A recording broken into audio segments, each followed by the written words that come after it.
So you've got a bunch of in-the-groove sensors, and they all suck. You want to fix them because you're too poor to buy new ones, or you don't have time to wait for them to arrive if you want to play right now.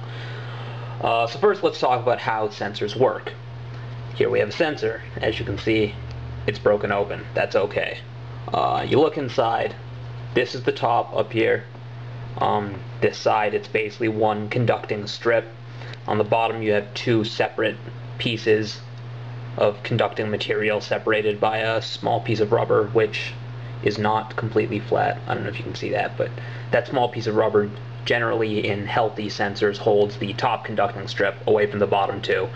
And the way it works is when both sides on the bottom, when they both touch the top, a conducting path is formed between the two on the bottom, and that's what these two wires are attached to. They're attached to the two strips on the bottom. So when you press down, it touches them together, and your sensor triggers. Basically, that's how it works. So over time, a lot of sensors will start to split open on the sides, and the effect that can have is it'll sort of structurally damage it a little bit, and it'll make it really easy for the two sides to end up both touching the top, and you'll have a sensor that's way too sensitive.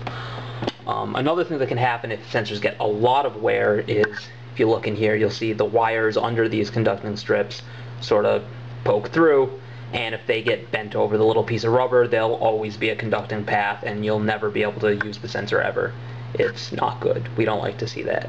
If the sensor's this bad, there's nothing I can do about it, nothing you can do about it. Throw it out, buy a new one.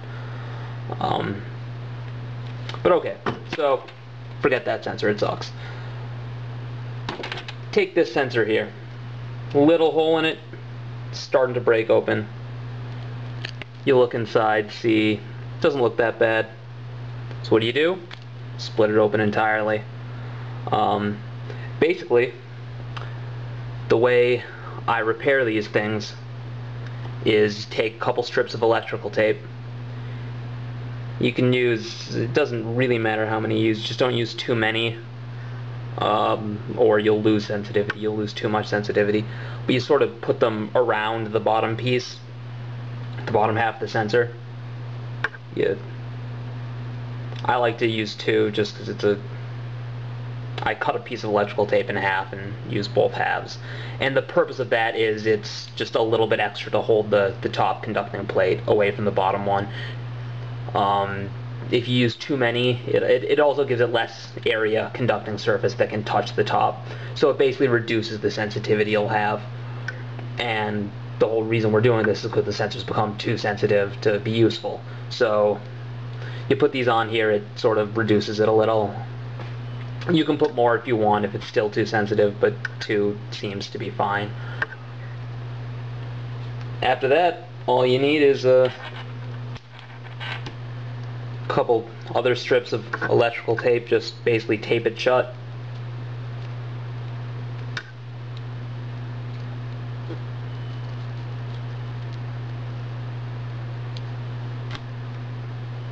Should probably use a little more care than this to do it nicely.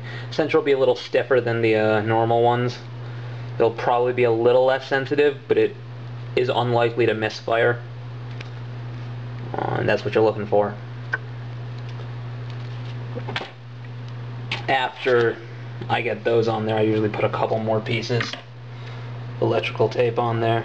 I use clear stuff on the outside so that you can see how many strips you put on the bottom half to reduce sensitivity.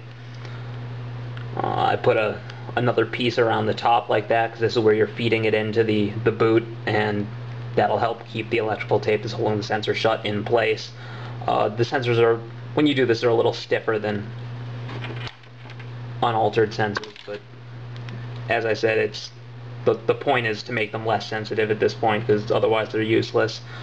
And really that's about it.